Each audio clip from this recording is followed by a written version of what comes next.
সম্প্রতি দেখা যাচ্ছে বাবা মাকে বৃদ্ধাশ্রমে দিচ্ছে নিষ্ঠুর সন্তান, এমনকি সম্পত্তির জন্য বাবার লাশ দাফনে বাধা দিচ্ছে। সমাজে এমন চিত্র কেন এত বেশি হচ্ছে? বা কেন হচ্ছে সেটা বলার জন্য, সেটা বোঝার জন্য পণ্ডিত হওয়ার দরকার নেই। কোনো দিনদার, কোনো মুত্তাকি, কোনো পরহেজগার, কোনো আল্লাহভীরু মুসলমান সন্তান তার বাবা মাকে বৃদ্ধাশ্রমে দিতে পারে? পৃথিবীতে এমন একটা দৃষ্টান্ত হয়তো পাওয়া অসম্ভব হবে, যেই ছেলে আল্লাহ ভীরু, যে ছেলে আল্লাহকে চিনেছে, যে সন্তান আল্লাহর পরিচয় পেয়েছে, যে ছেলে মেয়ে কোরআন হাদিস অনুযায়ী নিজেকে চালাবার চেষ্টা করে, সে বাবা মাকে বৃদ্ধাশ্রমে দেওয়া তো দূরের কথা, সে বাবা মার মুখ থেকে উফ শব্দটিকেও সহ্য করার কথা না। অতএব খুবই পরিষ্কার, আজকের এই পৃথিবীর জাঁকজমকপূর্ণ এবং চাকচিক্যপূর্ণ যে দৃশ্য আমরা দেখতে পাচ্ছি, এর অন্তর্নিহিত এবং ভেতরগত দিকটা অত্যন্ত কদর্য, অত্যন্ত খারাপ। তার উজ্জ্বল উদাহরণ হলো এই বৃদ্ধাশ্রমের কালচার। যত উন্নত দেশ, যত উন্নত দেশ, যত তথাকথিত জাগতিক শিক্ষায় শিক্ষিত মানুষ, তত বেশি বৃদ্ধাশ্রমের কালচার সেখানে এস্টাবলিশড। এখান থেকে বোঝা যায় আখিরাতের প্রতি ঈমানের চেতনা, আল্লাহর প্রতি ঈমানের চেতনা যদি কারোর মধ্যে না থাকে, তাহলে তার অবশ্যম্ভাবী বহু করুণ পরিণতির একটা হলো বৃদ্ধাশ্রমের এই কালচার। যে বাবা মা ছোটবেলায় পরম যত্ন আদর দিয়ে সন্তানকে বড় করেছে, তিনি মুসলিম হোক অমুসলিম হোক, যে কোনো বাবা মা মানেই হলো বাবা মার প্রতি পরম যত্ন মমতা দিয়ে সন্তানকে বড় করে, কিছু অমানুষ হাতে গোনা ব্যতিক্রম বাদে। তো এই যে বাবা মা এত মমতা স্নেহ দিয়ে বড় করার পর, বুড়ো হওয়ার পর তাদেরকে আপনি ভুলে গেলেন, তাদেরকে আপনি ইগনোর করলেন, এটা তো মানুষের কমন সেন্সও এটাকে ডিনাই করে। অবশ্য আজকের যে পৃথিবী ডেভেলপড হচ্ছে, আজকের যে পৃথিবী প্রতিষ্ঠিত হচ্ছে, এখানে আমরা দেখতে পাচ্ছি সন্তানের প্রতি ছোটবেলা থেকে অবিচার করা হচ্ছে, যার কারণে তার করুণ পরিণতি বাবা মা বৃদ্ধ বয়সে পাচ্ছেন। কিভাবে অবিচার করা হচ্ছে? সন্তান জন্মের পর আপনি এমন কালচার ডেভেলপ করেছেন যে পুরুষ লোকটাও কাজ করবে, মহিলা লোকটাও চাকরি করবে, দুইজনই চাকরি করবে। তাহলে বাচ্চার কি হবে? বাচ্চাকে দিয়ে যাবেন হলো কোথায়? বুয়ার কাছে বা বেবি কেয়ারে, ডে কেয়ারে। তাহলে যে বয়সে বাচ্চা মায়ের পরম আদর পাওয়ার কথা, বাবার স্নেহ পাওয়ার কথা, সে বুয়ার কাছে বড় হচ্ছে, বেবি কেয়ারে, ডে কেয়ারে বড় হচ্ছে। তাহলে বাচ্চার প্রতি অবিচার করা হচ্ছে কি হচ্ছে না? এখন তো বাচ্চার আলাদা খাট বের হয়েছে, দুধের বাচ্চাকেও আলাদা খাটে শোয়ানো হয়, মা বাবার কাছেও শোয়ানো হয়। তো এই বাচ্চা যখন বাবা মার স্নেহ মমতা থেকে বঞ্চিত হচ্ছে, শুধু সেটা না, ওয়েস্টার্ন কালচারে 17-18 বছর বয়স হয়ে গেলে এরপরে বাচ্চাকে বলে কই আলাদা করে দেয় যে যাও তুমি এবার তোমার লাইফ গোছাও, তুমি প্রাপ্তবয়স্ক হয়ে গেছো, আমাদেরকে একটু এনজয় করতে দাও আমাদের মতো করে। আর মুসলমান বাবা মা সাধারণ চিত্র কি? বাবা মা কোনোদিনই চায় না সন্তান তার থেকে আলাদা হোক, সারা জীবন থাকতে পারলে আরো ভালো লাগে তার কাছে, না? আর ওয়েস্টার্ন কালচারে বাবা মাই চায় না যে 17-18 বছর পর আমার কাছে থাক, বাইরে হও, দূর হও, তুমি কোথায় থাকবা তোমারটা তুমি বুঝো, সরকার ভাতা দিবে, তুমি নিজে ইনকাম করো, করে যা খুশি করো, আমাকে এবার আমার মতো চলতে দাও। যখন সন্তানের প্রতি মায়া মমতা বাবা মার তুলে নিচ্ছে, ছোটবেলা থেকেই তারা কর্মমুখী হচ্ছে, সন্তানের দিকে খেয়াল করতেছে না, তখন এই বাবা মাকে বৃদ্ধ বয়সে বৃদ্ধাশ্রমে রাখবে না, কি করবে? বোঝেন নাই কথা? এই জন্য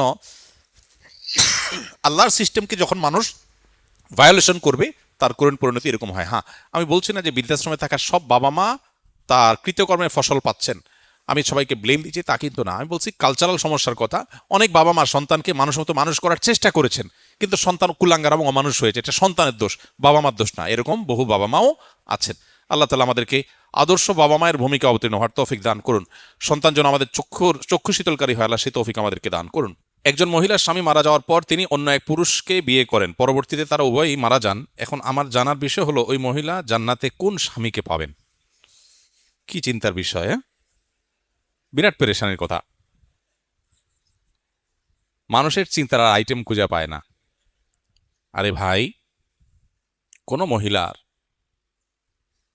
স্বামী মারা গেল বা স্বামীর সাথে বিচ্ছেদ হলো, আরেক স্বামীর সাথে বিয়ে হলো, স্বামী মারা যাওয়ার পরে আরেক স্বামীর সাথে বিয়ে হলো, এখন মারা গেল, তখন এই মহিলা, তাকে তার আগের স্বামী অনেক ভালোবাসতো, উনি মারা গেছেন, এখন তার যদি না পায় তাহলে জানাতে তার কষ্ট হবে না? আবার সে যদি তারে পায়, তাহলে দ্বিতীয় যে স্বামী ছিল বেচারার দোষ কি? মুসিবত না? আমরা মানুষ হিসাবে আমাদের সংকীর্ণ দৃষ্টিভঙ্গি বা সীমাবদ্ধ চিন্তার কারণে আমাদের কাছে এই জাতীয় বিষয়গুলো অনেক ডিফিকাল্ট মনে হয়। কিছু কিছু মানুষ প্রশ্ন করার সময় এমন প্রশ্ন করে, হুজুর একটা মাসালা আছে আজকে, জটিল মাসালা কিন্তু হুজুর। উনি খুব আদা জল খেয়ে একদম প্রস্তুতি নিয়ে আসছে, উনি আজকে জটিল মাসালা নিয়ে আসছে। ওটা শোনার পরে দেখা যাচ্ছে আমার পাশে থাকা ছাত্রই হেসে দিছে যে এই মাসালার জন্য ওনার কাছে যাওয়া লাগে নাকি, এটা তো আমিই পারি। কিন্তু যিনি আসছেন তিনি মনে করতেছেন এটা কি মহা জটিল। তো বান্দা মনে করতেছে আল্লাহ এখানে কি করবে, নাউজুবিল্লাহ, আল্লাহ তো এখানে সিদ্ধান্ত দিবে কিভাবে, একজনকে দিলে আরেকজন নাখোশ হয়ে যাবে। আল্লাহর চিন্তা আপনার না করলেও চলবে। আল্লাহ রাব্বুল আলামিন কতভাবে সমাধান করতে পারেন সেটা আল্লাহ তাআলা ভালো জানেন।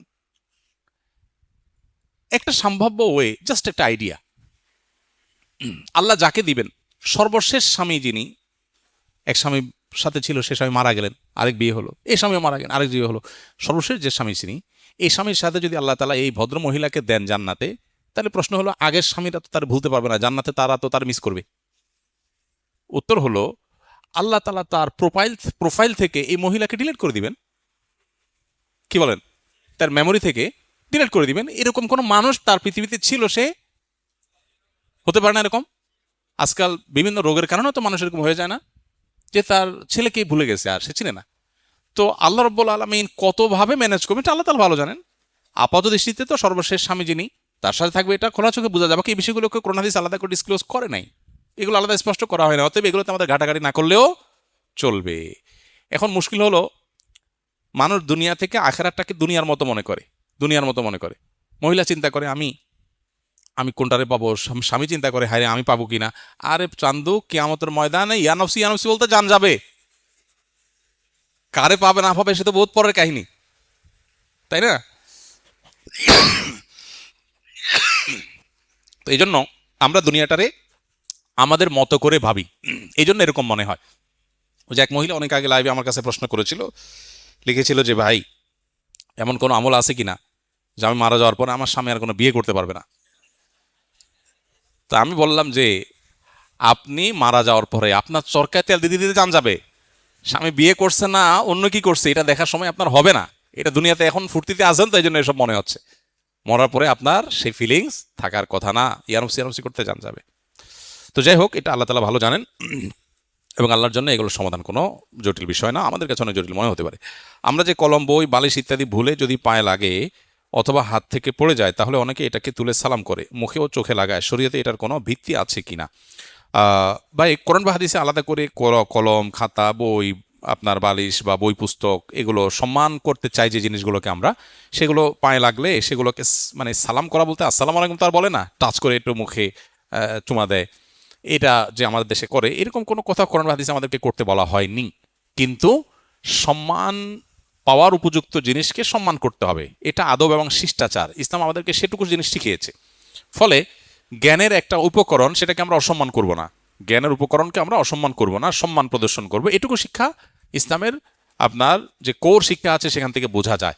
এখন এটার প্রদর্শন, সম্মান প্রদর্শনের ব্যাপারটাতে এক এক অঞ্চলে এক একটা কালচার প্রচলিত আছে, এক একটা কৃষ্টি প্রচলিত আছে, এক একটা আপনার আপনার অভ্যাস মানুষ এক এক এলাকার মানুষের মধ্যে আছে। আমাদের এই অঞ্চলের মানুষের মধ্যে সম্মান প্রদর্শনের জন্য কার গায়ে পাও লাগে গেলে তাকে মনে করা অসম্মান করা হয়েছে, পাও লাগলে।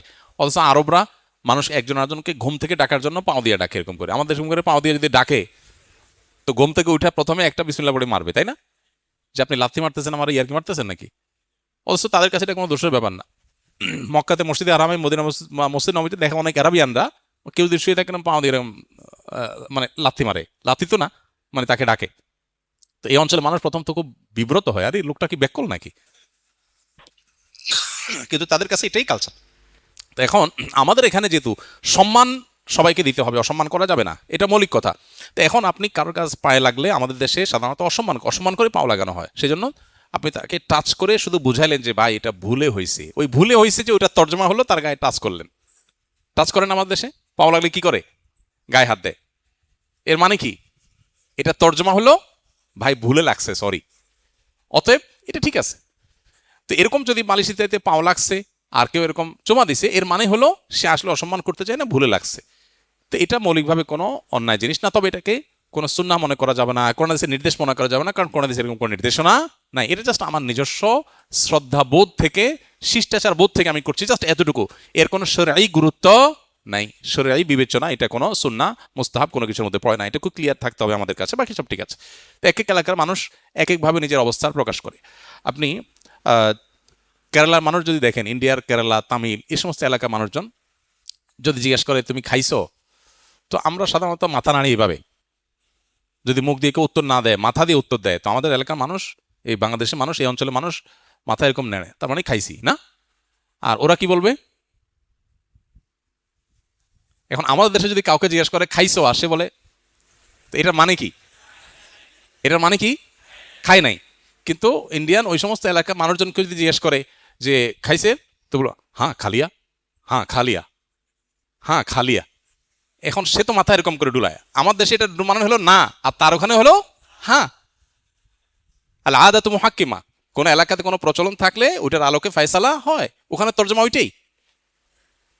ফিলিপিনোরা, সৌদি আরবে যদি আমি ছিলাম, বিভিন্ন দেশের মানুষের সাথে কাজ করেছি, তো ফিলিপিনোরা তাদেরকে জিজ্ঞেস করা হয় খাইছো কিনা, তো তারা এরকম করে,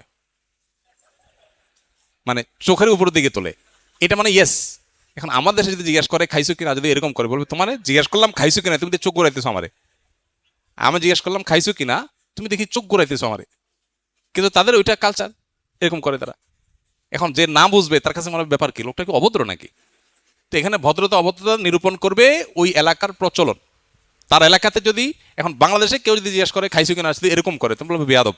এটা বেয়াদব বলা ঠিক আছে, কিন্তু ফিলিপিনোকে এটা বেয়াদব বলা ঠিক নাই। তো আমাদের এখানে পাও লাগলে টাচ করে, বুকে হাত দিয়া বুঝায় যে ভাই এটা ভুলে হয়েছে, এটা একটা ওরফ, এটা একটা প্রচলন।